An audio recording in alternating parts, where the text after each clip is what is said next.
the change that we need to do in this world to survive is going to happen from the inside out. Music's more present in our lives than it's ever been in the history of humanity. In our pocket, we have almost every song ever written. That's just crazy to even think about that. We take this for granted. It's like asking a fish what water is because it's so present in our lives. The John Hopkins stuff, when you have a playlist, it's an amalgamation of songs being used off-label. None of them are typically intended for the guidance of a psychedelic journey. All right, Mr. East Forest, how are you doing today, brother? Very well. It's a beautiful day here in Boise, Idaho. Nice. Yeah, it's a beautiful day here too. And upstate New York, not as nice as yesterday. It's interesting this week. I've had some pretty fascinating conversations and like switching hats on the podcast. Yesterday, I interviewed a sex therapist, and it was all the ins and outs of maintaining. You had to say ins and outs, yeah. Oh, there were countless jokes. At one point, I was like, "Man, my 15-year-old brain just won't shut the hell up. Like, this is hilarious." But switching gears into creation and artistry and the magic of music, and so I'm really honored to have you here on the show. And where I kind of wanted to start was just a sort of broad question, and then we'll see where this takes us. But what role do you think that music can play or does play in people's lives that so often gets overlooked or missed? It plays a really big role in our lives. I mean, some of it's kind of obvious because music's more present in our lives than it's ever been in the history of humanity, as far as we know. But in our pocket, we have almost every song ever written. That's just crazy to even think about that. We take this for granted. We have music playing in the background. We use music for celebrations, to change our moods. We want to feel more sad. We want to feel amped up for a workout. So it's almost, I use the idea of saying it's like asking a fish what water is because it's so present in our lives. And then there's the additional layers of sound in general. Like just me speaking, the way we communicate is through sound. It's a form of music. It's just massive. It's just massive. And so in that way, kind of my big shtick, not just with psychedelic therapy, but in general, it's sort of like it's like an untapped potential of what we can do. That doesn't even get into thinking about creating music, like what that does to our brain and the benefits of that. Which there's a lot of pretty clear evidence about that. I was just talking to Susan Mag-Salmon from Johns Hopkins a couple of days ago at a little conference we were at the USONA Institute in Wisconsin. And her latest book with Ivy Ross, Your Brain on Art, I don't know if that crossed your radar about a year ago. And it's just like, evidence after evidence after evidence, some pretty wild things about what engaging in creativity does for your health, like straight up, not like proven results about staving off dementia, longevity, mood. It's crazy. It's so crazy, actually, and the evidence seems to be so clear that it's odd that we're not, like they were taking funding away from creativity in schools and not teaching it as a way of helping with our overall health in our country. But there's a lot of things we do that don't make sense with health. Yeah, it is strange. I just did like a recent episode on the show. It was like a mini episode talking about a man's guide to mental health, which, could probably have been 3 or 4 hours long. But one of the things that I talked about in it was how in the UK, doctors are actually able to prescribe stuff like meditation for people that are suffering with depression and anxiety. And it's a very far cry from the United States, as an example, where that's not a prescription. It's like SSRIs and different types of medications that we are so conditioned to just dish out to people. It's interesting because I think for many people, music is one of those relationships that's maybe underestimated. You know, that Oh like yeah. everybody that I know has some type of a relationship to music. You know, it's been with them through breakups and divorces. It's been there while, you know, they transition through different periods of their life. And I'm curious about, you know, for people that are out there listening, how would you say that your journey, your relationship to music has shifted over the years? Because obviously you're a creator, you're a consumer. How's that evolved and deepened over the years? As a creator, it changed in a few ways. One is the digital revolution happened in the early 2000s. And so all of a sudden you could make music. Like I probably wouldn't exist as an entity, as an artist, if it wasn't that I could do it on my own. Because within the studio system, it was expensive. There were a lot of barriers, and there was no interest in doing long form experimental music. Like, you know what I mean? Like, it just wouldn't happen. No one would pay for that. I couldn't have paid for that. And you need time to Mm, gestate and determine a style and let that finding your voice takes many years. So those are definitely advantages of being able to create and make music, you know, record on a laptop, things like that. But it's sort of it's a double-edged sword, isn't it? Like that when something's that available, we also diminish it. We don't think it's as important in our lives, but at the same time, it's easier to use and we can use music more in our lives. It mm, dilutes it in a way. mm, You know, something I think about a lot is the AI generative music that's coming up fast. And of course, I think about it because it affects my particular industry and the creative class. And AI is very disruptive in a lot of ways. But I think that's basically what it is doing. It's diluting something that used to be quite hard to do, and it's getting easier and easier to do. And it's a really interesting question. Like, what does it mean when things that used to be hard culturally are easy? Like that is a dilution in some ways of humanity. mm, Of course, on one side, we get a lot of stuff, and that's a literal dilution. That could be, you know, peak content, information sickness. Yeah, that's a problem. But then there's this element of like, especially for creativity. Like, what does it mean when we don't have to work very hard? And I think about that with men too. It's like in development, like if we don't do sometimes things that are hard and that maybe we don't want to do. I mean, that's an mm, important part of being a human. mm. Yeah, it's interesting because I think in many ways, you know, I look at my, I do definitely want to get into that AI conversation because that's very fascinating. But you know, I look at my relationship to music over the years. I've never been a creator, like I've never made music in the sense that I've written it, but music certainly put my life on a different trajectory and on, like I would say, kind of saved my life. You know, I grew up in northern Alberta and I had no prospects in life. I didn't know what I was going to do. Barely graduated high school, you know, hadn't gone back to school, was working construction, and I found music as an outlet, a very sort of obscure Yeah, what music? I'm space. curious. Yeah, what were you getting into? I was a classical singer, so I sang opera for a number of years. And you were Um, listening to opera? Was that what I was was released? listening. Yeah, I was listening to opera. I mean, just imagine like me in a 95 Mustang, you know, GT with a V8 driving down the road, listening to classical music, you know, trying to figure out what the hell I was doing with my life. But that something about it really pulled me in a direction. And I ended up exploring singing, you know, had a good voice, practiced, got into university, went and got a degree in music, went and performed all over like Oh, Europe and no way. China and like, you know, went and sang. And even though I kind of reached the threshold where I was like, I don't want to do this for the rest of my life, for many reasons that had more to do with the sort of classical industry than anything else. It really pulled me out of a place that like I was in a pretty dead end place in life. And so I have a very special and sort of sacred relationship with music. It's always been there in the background through, you know, literally and sometimes metaphorically.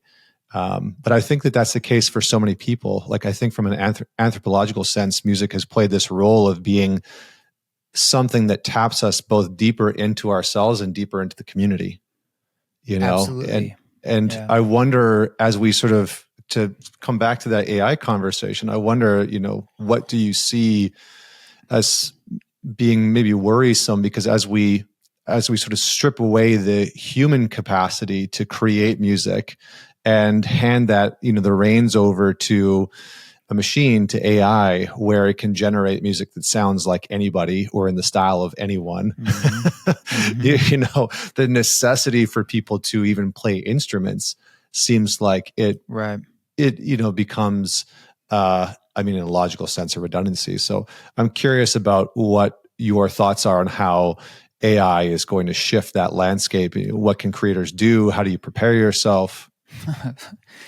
Yeah, I mean, it's crazy. Just all the big life questions. I think most people don't even really understand where this is going. They're still stuck on like, have you heard the fake Drake? And like, right. It's like, dude, that's nothing. That's child's play. And this stuff is exponential in its development. Well, on one hand, it's interesting because I think there'll be a polarity of reactions. And so while you'll get more music that's just like, there's 100,000 songs a day right now. That's like one a second on Spotify being uploaded. That's now. What if it's 100 million? I don't know. It's like, it breaks the model too. And Universal, Sony, the major record labels have a stake in Spotify, for instance. So it's actually like they're double dipping. And so if Spotify says like, oh, we don't actually care if it's AI artists because maybe we can own the AI artists, create them. As long as the users are listening, we'll just pay the AI less or nothing. So that's a literal dilution in the value of music. And if the platform is making money, Universals and Sonys are happy. So they're like, well, we're making money, even though like there's less human beings involved here. So that's a tricky space to be in. But on the other hand, I think it's a natural reaction of humans to want to connect. And so they'll be more hungry to go see live events and group events and see something happening right in front of them. Like they already are, right? But it's going to be way more. And so we'll be like so bereft of that magic that we'll be seeking it out. And so that industry, I think, would actually increase. And there will also be people who just on their own discover that they're like, I want to play guitar because I'm realizing how much I enjoy it. Like I just want to learn. I want to do that. There will be plenty of people who won't because they're like, well, recording music and performing it, they are different things. And so some people will just see the value in being able to still play. But I think what I really look at is I think the two main immediate concerns are like, how do people make a living when part of it is on recorded music and that just becomes information sickness?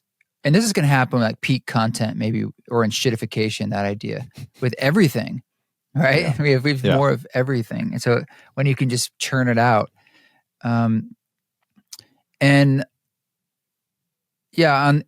so it's mostly just about we get a wash in too much, which I think we're all familiar with what that feels like. It's just hard to imagine when we get into like a post-truth. Would that break the internet? Maybe. I mean, I think it's going to break a lot of people's psyches, unfortunately. It already is, right? Yeah, it already is, for sure. You could argue that's kind of how this polarization we're in from largely social media and like news that gets more and more tunneled. Is breaking our psyches. Yeah. Do you know who Bo Berman is, the comedian? Yeah. He did that like series, right, in the pandemic. It's really brilliant. Wild series. But as you were talking, I was thinking about the line that he's great at sort of using music as a medium to communicate his comedy. But he has a line in one of his songs about the internet. It's like, can I offer you a bit of anything all of the time? And it's like that's what the internet has become.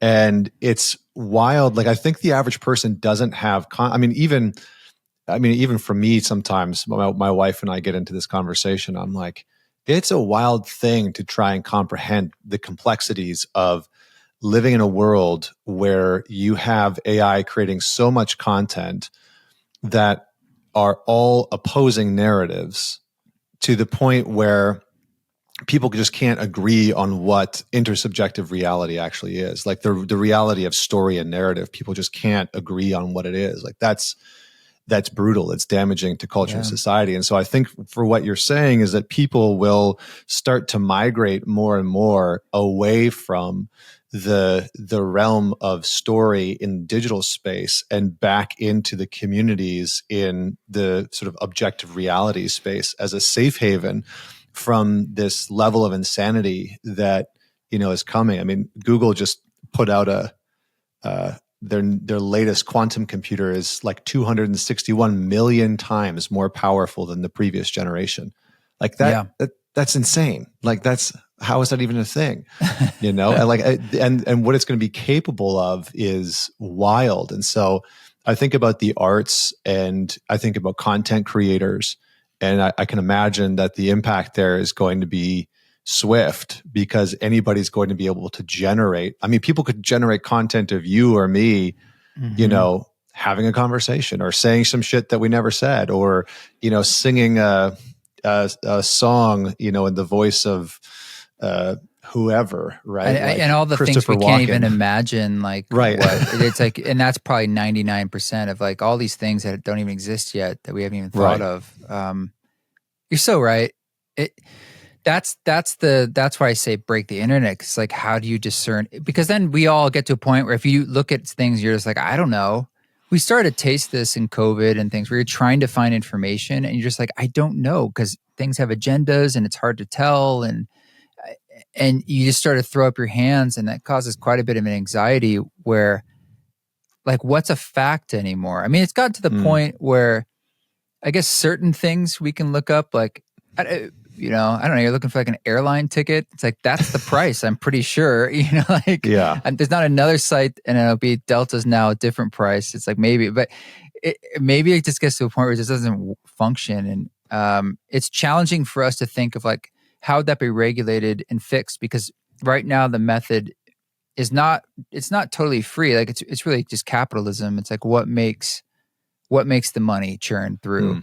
And so that's what will be the driving force. And that's why even the record labels just yesterday, they're suing some of these UDOs, some of these new platforms that are making the music. But it reminds me of the Napster era. It's like whack-a-mole. It's like, I kind of doubt you're going to put this genie back in the bottle in any meaningful way, even though it is true that these models are pulling from all created content in a sense. So it's unfair because it's like, well, we all humans made everything, and now you're just pulling from it to make other stuff. Yeah, it's a really wild, like, I don't know if you've seen the people creating these compilations of songs. I think there's a YouTube channel called There I Wrecked It, or something like that, where it's like they take, a John Wayne song, but it's in it's like Snoop Dogg's voice, or, it's Snoop Dogg's Gin and Juice, but it's, it's some country singer actually singing it. Yeah, Johnny Cash. Johnny Cash, there we go, thank you. So just so I'm clear, what you're saying is that artists specifically that are out there listening will benefit from moving towards community building, moving towards honing their craft within a live performance space. Like, I know I'm asking you a big question that maybe doesn't have a clear answer, but I'm curious. Answers. Yeah. I'm curious, like, how do you foresee your future? Like, what are you going to do to, and to sort of like ward this off and weather the storm that is AI? Well, it basically is disruptive to the industry, and that's not necessarily bad. So I think it's just what it's changing right now is largely the recorded music industry, or I should say, and that is something that hasn't exactly been a great system so far. Like, Spotify doesn't pay a lot, and so forth and so on. So where that will end up, it's possible it could be in a better place. We were disrupted by the Napster thing. We were disrupted by CDs, or disrupted. But there's always been mono to stereo. Always has been like this huge shift in like, what do we do, or the the digital revolution. And so, and in many ways that's inevitable. I just think this one is a bit different because it's fundamentally changing like how the thing is created. And I hear Hmm. from various artists who are a bit more sanguine about it. It would be like, oh, well, but we'll make all this cool stuff we haven't thought about, all these new tools. And I'm like, that's not really what I'm saying. Like, we've had AI type plugins and tools. It's a bit different than just typing in prompts and it just makes songs. I mean, I don't even know if that counts as making music. I don't know Hmm. what that is. That's more just like telling a computer to do something. And I don't know. It just feels like a very different space. So for me, at least, it makes me think about, on a practical level, just diversifying verticals of a business. You're just like, well, I tour, I happen to do some different things than other people. Like, I do retreats. We're going to Estland this weekend to lead a retreat, and I enjoy that. I'm making a movie that's coming out, Music for Mushrooms, and so I enjoyed making the movie. And these are different creative mediums to accomplish the same thing I'm trying to accomplish with the music too. They're different doorways for people to walk into. Hmm. I have a podcast. That's another door. It's more, and everyone has the thing that they're comfortable with. To me, it's all about engendering a conversation around inner work, the value of that, and helping inspire people into personal positive change. Hmm. That can be done in different ways. And music has always been the base of my tree for me, because I just think it's so powerful. It's so emotional. It's all about feeling. And ultimately, the change we're talking about is really a kind of feeling you feel. And then that inspires you to take action in certain ways in your life. But it's you deciding that. It's your feeling. And it's about introspection in the end. And music is amazing at that. Yeah. But so can be films and retreats and books and talks and podcasts. And so, to answer your question, it's a little about just trying to look at the crystal ball and being like, where might it go? Not being too freaked out about it, but also, um, putting a little work into the things, that the other verticals that already exist. It's But it very makes me practical. sad too, man. It does, because I'm like, what? There is the what if of like, it's possible it all just goes away like that. That's just not really a viable job anymore. I'll still make music, but in my life, it's like, oh, if I have to spend time doing other things to make a living, it's like Yeah. maybe back to construction in that way. Yeah, it's Mhm. it's interesting because I think the intention of tools like AI should be to better our lives from a standpoint of being able to assist us with the things that are more mundane and banal in their inherent nature, to Right. free us up of time to actually go and create, not rob us of Creation. the creation, right? Yeah, So which it's is like, like the well, magic of what actually is. It's a food, a vitamin. It's a necessary vital force actually of being a human, is to create. If you don't create, you wither. We yeah, create in our conversations. We create all the time. I mean, I really feel like that is God, as a creation, and creativity is just a larger flourish of it. And so you're totally right. Like, to take that away from us is a mistake. And it's not, but how can you stop the progress of technology? It's capitalism driving it, and the innovation is actually good, but it doesn't seem like anyone's in charge. It's like mm, all we're being driven by is like, who can get the most real estate here, which company, or it's like, oh, but China's going to do it if we don't do it, and then they'll take over. And it's like, that may be true in some ways, but it's like, but if it's a race to the bottom, what difference right, does it make? right.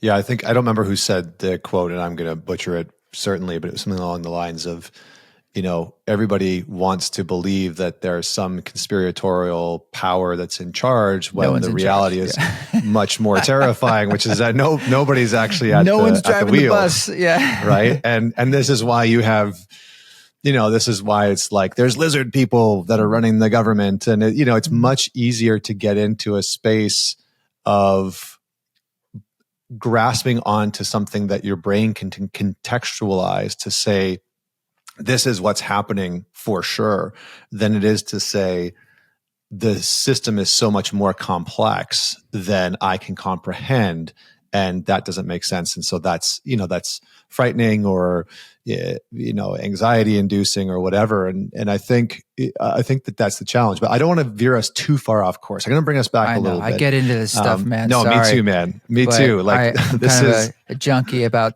I mean, as much as I am into nature, and I'm also into tech, and I'm into politics, and I really think same. about society. I'm really, because the name of the game, I imagine, even for your own podcast, is really like, how do we sort of help push things in a certain direction? Yeah. You just kind of give your gifts and you hope that's positive as opposed to like putting people to sleep. So that is a societal transformational question. And so all Yeah. these things we're talking about, I feel like that's the North Star. Yeah. And supporting people and being able to traverse the complexities of life, whatever they might be. Yeah. It's like, how do you, I think about, the men's weekends that we run, a big part of it is that men have to cross this threshold into the unknown. And that's actually a part of initiation, is that the sort of beginnings of it are that you're sort of whisked away into the unknown. And I think that we as a species are, bumping up against this threshold that we're about to cross into this vast, wild, unknown territory within the digital space that is, in a way, you can't really prepare for. You can put some guardrails on it, you can have some conversations about it, but I think socially it's very hard to prepare for something that we can't even comprehend what it's going to necessarily do. And there is this very physical, ecological component that we're also facing, like something very grounded and real and physical that is challenging. Of the Yeah. climate is changing dramatically, and that will have effects on our, continued effects on our economy and politics, and that is a very physical stress. And for some people, that turns into wars. And actually, if you're, I have a friend who's Ukrainian, and his long story, his brother's here, and that's a situation of like having to be somewhere else and be on the front line pretty much indefinitely. It's like these are real things that are happening in our world.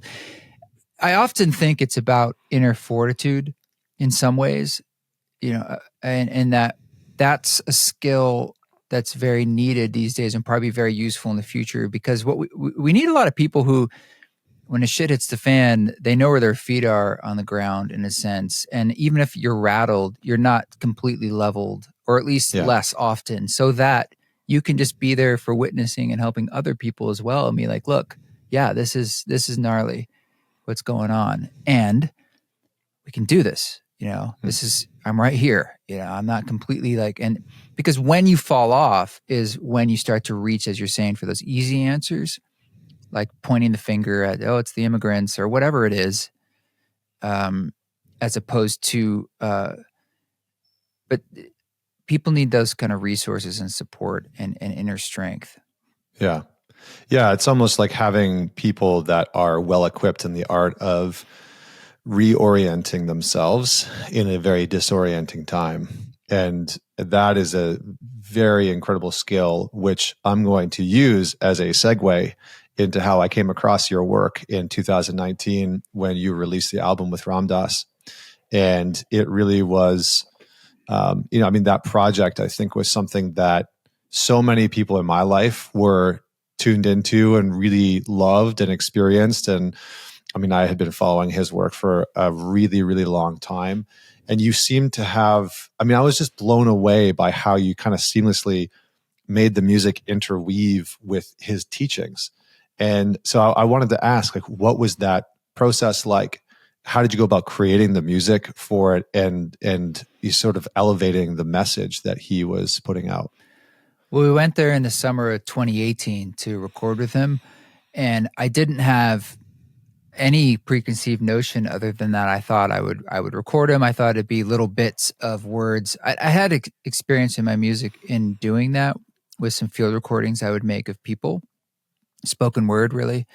So I felt comfortable in that space, and I thought, given his aphasia, he had a stroke and it was difficult to language words, that I would sort of get certain phrases and I would use them almost poetically here and there in music. But what I didn't expect is when I got there, the first thing he said was, "What was the first song on the record?" It's the song "Nature." I just asked him a question about, like, how do we use nature, or should we, or whatever, something rambling, and he kind of just listened for a second. And I wasn't sure again. I kind of thought we'd talk, but it was a little more formal in that regard. Like, and then he would just like process it for a while, minutes, and then he would speak. But these long pauses in between his words, 30 seconds, sometimes 60 seconds. And exactly what you hear in the song Nature is what he said. So I think he said like trees. And there's this long pause. And I'm like, water, a minute goes by.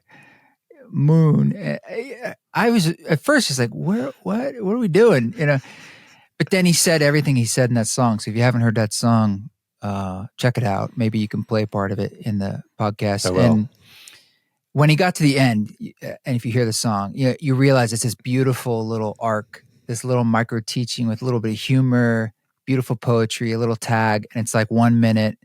And when you take out the pauses, of course, and put it in music, actually the pauses become an advantage because now I can move the phrases to the rhythm of the music, like where it would land best. Mm. And he just totally came alive.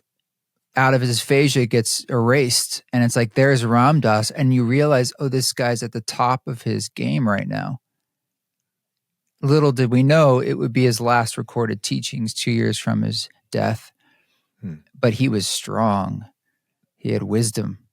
And he was more than willing to share it, but it was a bit locked away behind that aphasia, and the mechanism of music allowed it to be transmitted in a way that was like the perfect, I thought, marriage. So the music became after, so I had those things. Now I heard what I had, and I was like, oh man, this is incredible. And then it was sort of pairing music to it, kind of like scoring. Very cool. How do you go about scoring something like that? You hear this teaching, and because again, as somebody who was in the music space for a long time, that first track really it felt like I was walking out in nature. It felt like I was wandering through the trees, in my yard. And it sort of had that quality of being able to feel the wind and, hear the leaves and stuff like that. So how do you even go about producing something like that and putting music to the message? Well, I appreciate the question because it's a little more of a music question. I like that. My process is largely like writing a bunch of stuff, and then it's more of a curation. So it's harder for me I actually find film scoring to be difficult to say like, okay, here's the scene, especially if it's like, and in 45 seconds, it needs to have this rise. And then you're sitting there like writing that, because easier for me is like, I'll write 10 things, like record things. And then it's just like trying to pair them and feeling like that is the right match, and then maybe adjusting it. And it's more vibe. So for instance, the second song on the record is called Dark Thoughts, and one of my favorites. And it has a bit more of a minor, it's C minor, and it's a little darker. And it has these kind of soaring, there's a double bass doing a bowing, and it just sounds like a dark thought. And that's an unusual instrument to hear bowed. It's hard to do. Usually you hear it, plucked. Plucked, yeah. And the guy could bow, and Owen Hoffman Smith, and we were just like, oh, it's one of those happy things in the studio. Like, yeah, give it a go. Just play around. And then, of course, that was amazing. And then Kylene King came in next, who's played viola. And I hadn't planned it. I was like, oh, I need half an hour to comp this part he did, because you have to play on top of this, because it feels like Dark Thoughts. So a lot of it's just going with the flow and following what's happening. All I had was the piano layered part, which was the C minor thing, which I liked. And so I'll write like every day when I'm in a writing period. And so I come into the studio in the morning and just try to get 1 to 3 ideas out. And they're all improvisationally based. So it's just like, get an idea going. And maybe it's on piano. And it's like, for that one, Dark Thoughts or Nature. Nature one is also 2 piano parts. That one's in B major. And so it's sort of like making that little high part, da, da, da, da, da, da, and it's just looping that in the computer, and then playing some chords over that. That's improvisation. Like, oh, this is nice. Not knowing what it's going to go on or if you'll even use it. It's not being attached to that. It's just sort of getting ideas down. You have like a bank of songs, like first draft, just the bones. Sort of like if a song works on guitar and vocal, it probably okay then if you feel like you need to add a bunch of things to it, but you don't need to put lipstick on a pig. Right. It's like it Right. has to live on its own. So it's like if a song, just like a piano melody and chords, it has a nice shape and it's interesting and it's grabbing you into some emotion. I mean, come on. If you add Ram Dass to that, it's only better. You know what I mean? But if it was an okay song and Ram Dass makes it great, it's like, but it could have been better if it was a great song on its own, just instrumental. Yeah. And that's always my vibe. Is like, can we like nail the instrumental in a sense where it just feels right? Yeah. Very, very cool. Very cool. So a lot of it is it sounds like a lot of it's very intuition based, where you're sort of feeling into the essence of either the quote unquote lyrics, we'll call it, for Ram Dass, or the essence of what you're wanting to create. Like you put out music for mushrooms. Same And year. Yeah. yeah. Yeah. And, you know, a lot of that doesn't have any lyrics, and it's a very different intention, which is phenomenal. And so maybe just speak a little bit to that. Like, how do you create Very music different for process. a psychedelic journey? Yeah. Well, and to finish the answer on the Ram Dass, it is like the music itself is coming from an intuitive improvisational space, and then how you're pairing that, or if it should have other instruments like strings or whatever, or which Ram Dass, that's more of like a curatorial producer mind. But you can stand back from it and like objectively listen to these different music pieces you've made and think like, you know, what's the vibe of the nature song, or what kind of feeling am I trying to engender? You know, is it hopeful? Is it what? And then you're kind of looking for music that matches that. The ceremony albums are very different because they're recorded in ceremonies, mushroom ceremonies. They're live and they're totally improvised. And so it's really what you're hearing is just that's what came out once. And there might be a curation afterwards of, you know, let's use this song that happened and not this next one. But I try to use as much as I can and keep it as it was, because I'm trusting the process. And if anything, how the process informed the music, meaning the people in the room, the mushrooms themselves, the energy, the arc of the experience. I can, you know, decide in advance, like these are the things I've learned that help that experience. Like these are the instrumentation. This is what I kind of have the palette to paint with. But what comes out is unknown in advance. So in that way, it's very purpose-driven music. Like all the elements are designed and employed to say this will help the journey, and the order it's in, even the way it's mixed, and how it's all done. So that's a huge difference, largely than a studio record where I can lay down that piano thing I did one day, but then I'll come back to it, you know, many times and think like, how do I feel about it today? Oh, I think a cello would be great on this. Okay, let's go find a cello player and then try that, and so forth and so on, and keep tweaking it. And, you know, everything's on its own track. You can adjust it much differently. Whereas in the mushroom ceremony music, it's one track. It's a stereo track, just recorded to tape, so to speak, in the session, in the ceremony. And, you know, that album came out in 2019. And before that, I had released that type of music. I just didn't really say what it was. It culturally wasn't as safe, frankly. And I finally was like, I need to come out of the psychedelic closet. We've been doing this since 2008. And that's where all my music came from. Wow. Like the reason I loop, the reason I have the field recordings, the reason I'm singing without the words and the glossolalia stuff, all of that was, and I just thought like, I think we need some more tools out there for the psychedelic therapeutic space. And so we put it out, and since then it's a series. It's called The Soundtrack for the Psychedelic Practitioner. There's volume 1 is music for mushrooms. And then there was another one called volume 2. And the third one is called Lovingly, and that's coming out soon.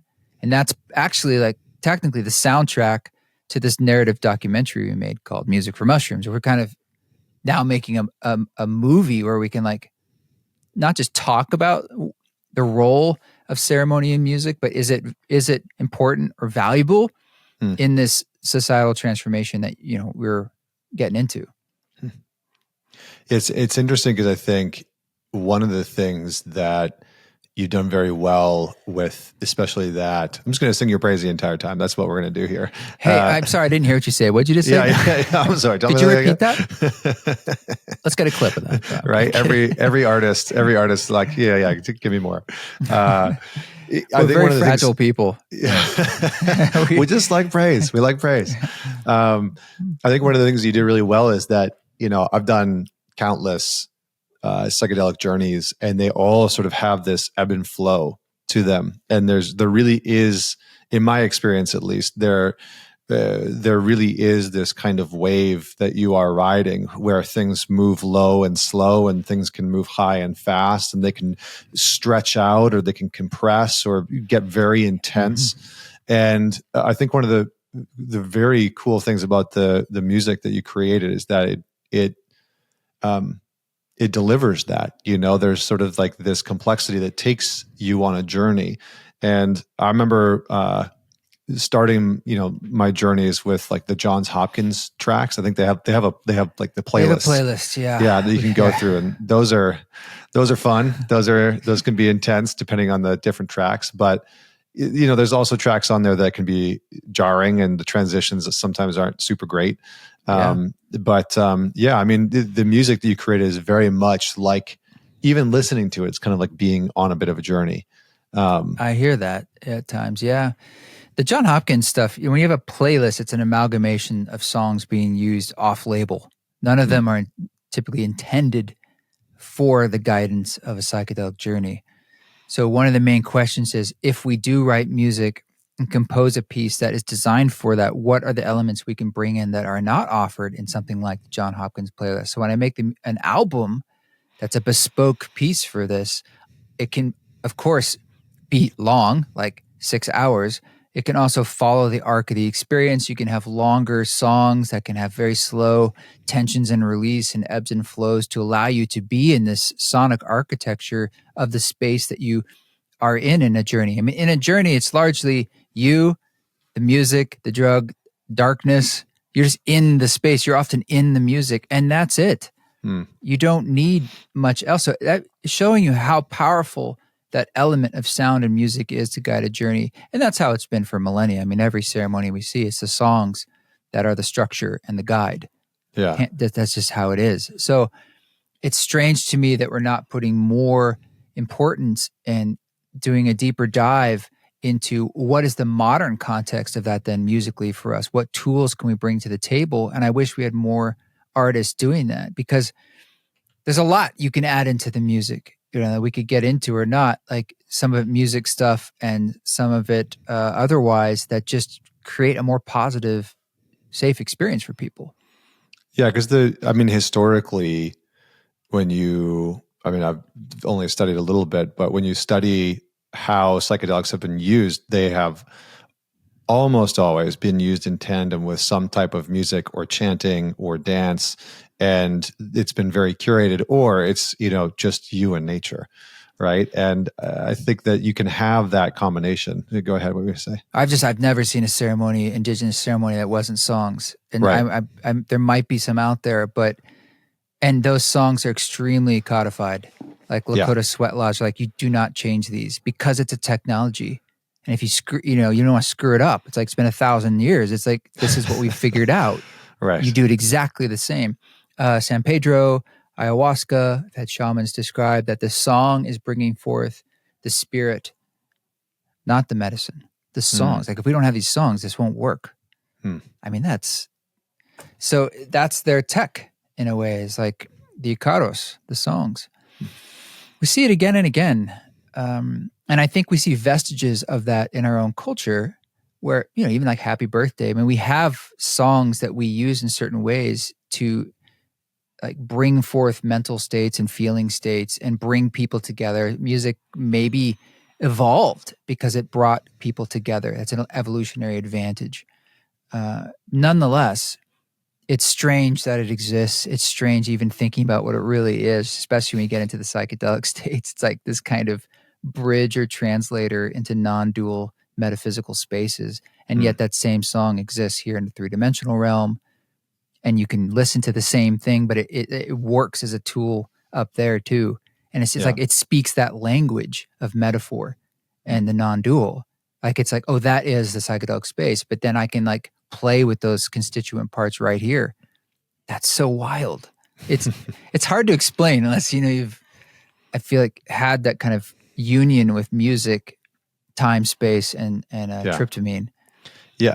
Yeah, that last part.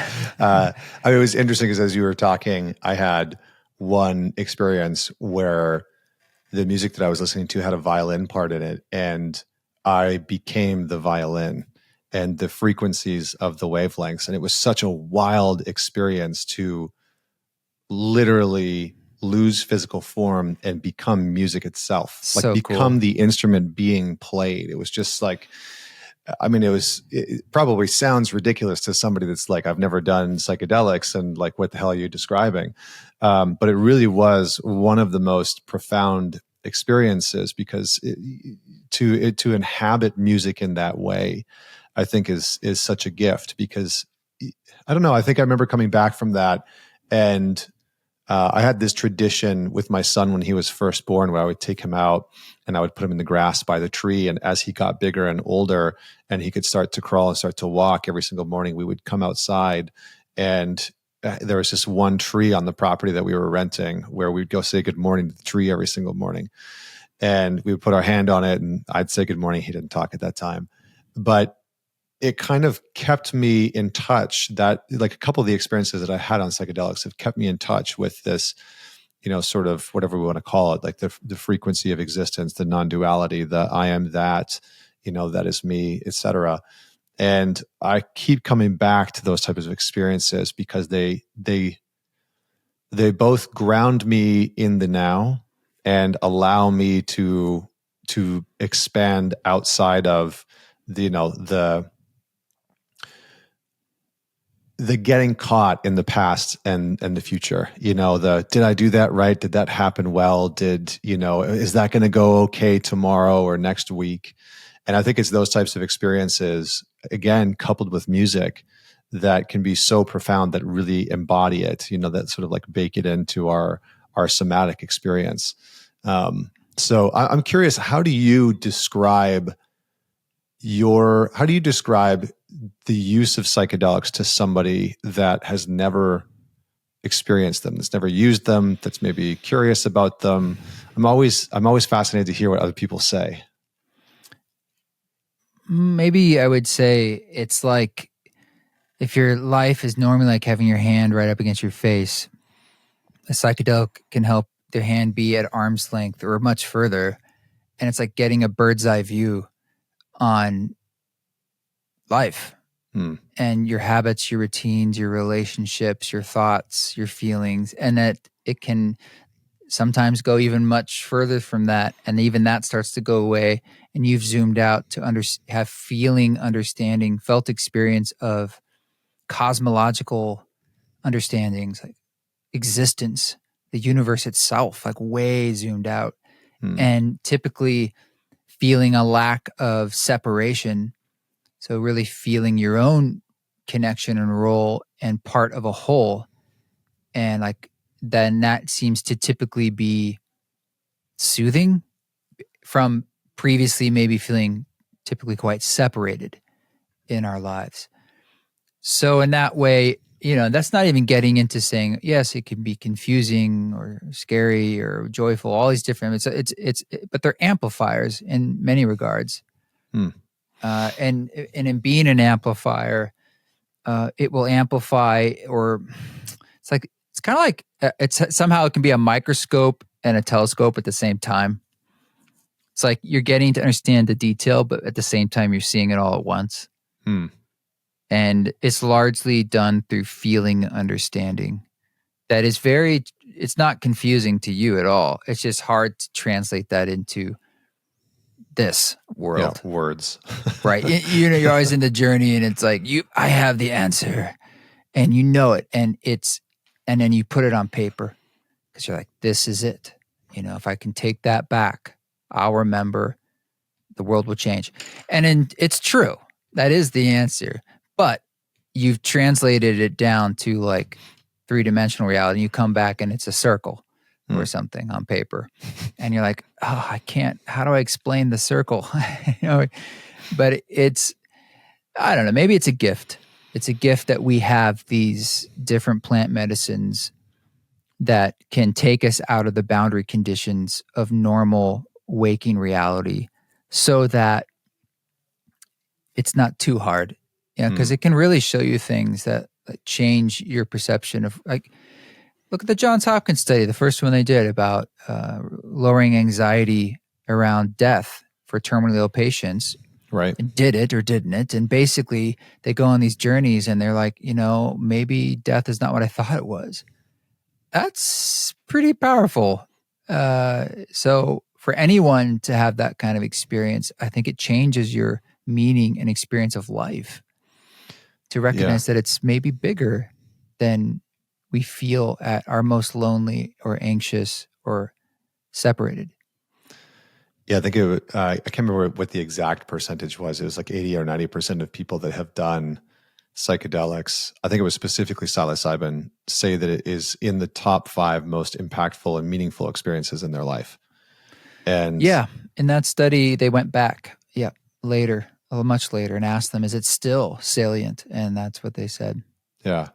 It's interesting because my mom passed away earlier this year, and when she was in the final stages of her life, I had talked to her about psychedelics, and I think I was one. There wasn't many people that she would talk to and open up about her, her impending death and how she felt about it, and what she was worried about, whether she was scared, what she thought happened after. And I was sort of that person in her life that was asking her all the questions that I know were maybe a little uncomfortable, that she had sort of been chewing on herself. And I'd said, I think it might be a worthy experience for you to look at having some type of psychedelic experience. And, wow. And she thought about it, and I think for her that was like a little bit out there, and so she never bid on it, which was, I don't know, in my opinion, I would have loved for her to have done that. But I think in the end, in the last sort of like 9 days that I spent with her, there were definitely moments where I was like, oh, you're in that right now. Like you're in it right now. Like you're in the portal right now. You're having the experience right now. And so, I think there's many different ways that we can get to that sense of non-duality or understanding, or, experiencing God or something bigger than us, or however we want to put what it is that people experience on it. And so, I mean, I'm curious from your perspective, and this is maybe a little bit more tactical of a question, but I've always returned to music and turned to music for specific reasons based on what my life is, what I'm experiencing in my life. And I wonder if you have any insight or advice for people in terms of how they can turn to music in moments where they need something, as a guide, as a mentor. Because I don't think that we often think about it in that direct way relationally, but I think it certainly is from my experience. And so any insight and guide for people that are listening in terms of how they can turn to music in the moments where maybe they're stuck or lost or alone or what have you. Yeah, sure. With your mom, I just want to say, like, my friend VCJ, he's got this phrase, all choices are valid and everybody graduates. It's kind of like we all go home, or Terrence McKenna used to talk about DMTs, like, Right. That's there for everybody. I mean, it's crazy that in human experience, like, that door is there for you. And the only thing you need is courage, but it's there. And it's okay, though, if that's not right for you, but it's there. Regarding music, it's actually, I think it's pretty simple. Like, it's sort of the kryptonite to our modern lives too. And it's just about active listening. It's about listening in general and recognizing what that means. And it's largely about clearing away the noise in our lives and just taking the time to do one thing. So whatever the music is you're drawn to, I just say, like, just actually listen to it. And it's very simple. Just don't do other things. Maybe turn off some other senses, like close your eyes and just let it be with you. Let yourself feel whatever you feel and be curious. But let it just kind of flow around. And now I feel uncomfortable, or I feel a little bored, or now I feel kind of excited, or I feel some warmth. Now I feel very serene, or whatever it is. Just allow it. And then when it's done, you don't have to attach to anything. But it's just the gift of your attention. And that's something that we can think about for just about all the things we're doing in our lives, because that's the most powerful thing we have to curate our life and our moods and our attention is attention. So the art of listening, I'm saying art because it's not really like one specific way it has to be done or prescriptive. It's keeping in mind that playfulness about it and that attitude of openness. And I like to say we create the invitation to be spoken to, and spoken to by spirit, by yourself, by whatever, nature. The invitation is setting the stage. So by saying, for instance, I'm just going to sit here for the length of this song, not do other things, and just listen to it, and just that's it. Put my attention onto it. That is creating the invitation. Is that how, like, I always love this notion because I've worked with a number of artists from, rappers to heavy metal musicians to, people that are pop singers and whatnot. How would you love people to interact with your music? Like, is that how you would love for somebody to sit down and listen to your music? Of course. I think any artist, it's like when people give their attention to their work, whether it's a painting or a dance or a song, that's the greatest gift. Or even the movie we made, it's like watching it is like, wow, what an honor and a privilege that you're taking your time to dive into this piece that we've made that hopefully engenders a feeling in you. Totally. Well, let's talk about that. So the Music for Mushrooms documentary, what sparked that? What do you hope to convey within that movie? We want to inspire change, personal change, but doing that by not giving them a particular thing they have to do. It's sort of saying, like, the answer to the film, it's not really a spoiler alert. It's saying, like, you matter. Like, your inner work matters. And we're hopefully showing that with different people throughout the film. And maybe you see yourself in there, and that can inspire you to say, whatever your next step is, just take it. And it's probably the one that's right in front of you. It's not some like, I need to go to a Vipassana meditation retreat, or it's like maybe, but it could just be like, I need to clean my room, 3 times a week. I need to create some order for myself, or I need to be better to my cat. But most likely it's about your relationships is most likely. It's right there with your family or your friends or what's right in front of you. And that's saying that work, that's important. That's how we change. The change that we need to do in this world to survive is going to happen from the inside out. So we have this little tagline, for the film. It's the way out is in. And I think that's the opposite of the message we're told. It's about going to Mars and the next presidential election. And those things are obviously have consequence, but they're irrelevant if we're not affecting change one person at a time from the inside out, because that's how change has always happened. So it's sort of saying, you matter. You matter. So I made the film. I majored in film in college, and I was a photographer in my 20s. I have these interests, and I think in the back of my mind, I was always like, oh, it'd be really cool to be able to do a film someday, but I never really knew how or thought that would happen. And then this film 3 years ago, very organically was coming into space. I was filming other things for the East Forest Project, like some biographical things with my buddy Mark Wachowski. And then I naively said something like, oh, this could be a documentary, not knowing what I was getting myself into. And we started filming more. And then you start realizing, oh, we need some story. And then you get some help. And then you start getting a story and more of like a script. And we worked on paper for many, many months. And then you start needing more filming help. And then you need funding. And then we were lucky enough to get funding from some wonderful private donors. And then you're like, oh, this is real. Like, I want to make their money back. We got to make a really good film. And it goes from there, executive producers and editors and consultants. And it's beautiful. But I actually was afraid of the collaboration initially. And that's why I have a solo project or because I was like, people will let you down or that's too hard. And actually, it was the opposite. We've worked with such amazing, talented people. That's the only way this film came into existence, is the amalgamation of this talent. And like Rachel Clara Reed, the editor, is just a genius. And working with her was such a privilege because I got to work with all these people who do things so much better than I do at different things. And collaborating in that way was a joy. So the collaborative nature of the film, which is what films are all about, they're so collaborative, is challenging. That's why it's hard to make a film very good.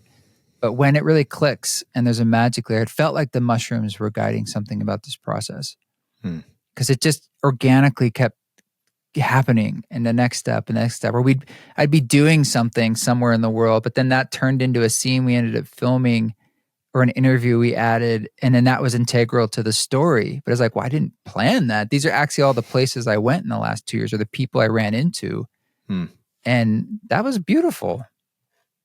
That's so cool.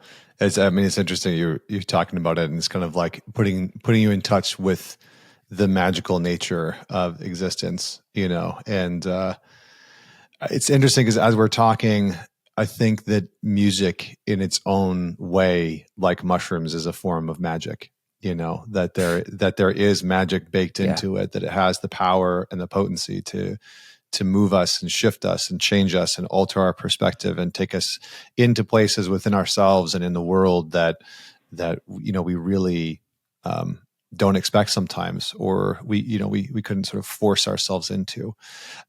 So with that all said, where can people find the documentary, where they can find more about your work, and when does it drop? Well, we're recording this in advance, but the plan right now is a theatrical release in the fall of 2024. So if they go to musicformushrooms.com or eastforest.org, they should be able to see all the screenings, and hopefully there's one nearby them, and events. And from there, eventually, you should be able to see it online, and then down the road, we'll hopefully have some streaming options. But first, we're going to focus on going to the theaters and people hosting their own events.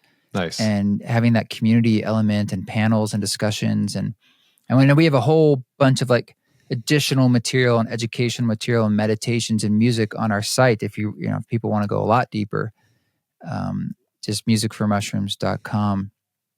And I'm really excited about it because it's a medium that I think is actually quite consequential these days, like stories in film, things in picture. And I'm just really proud of what we were able to make, and sharing it with people is the ultimate joy. So let us know, what comes up for you, and then of course the music that goes along with it. There's the soundtrack, which is a lot of the music from Ceremony you hear in the film, and then this Lovingly album is sort of like the expanded 6-hour version of that will be coming out shortly. Nice. And that's the ultimate tool, because that's the spear tip of the last 16 years of this work for me, is like kind of like saying, this is where I'm at with music and ceremony, and this is what's been coming out of those spaces and from all over the world when we do these ceremonies. It's exciting to be able to like digitize that. This is like the pluses of technology, and then more or less for free for people, like a Spotify or something. They can try it, right?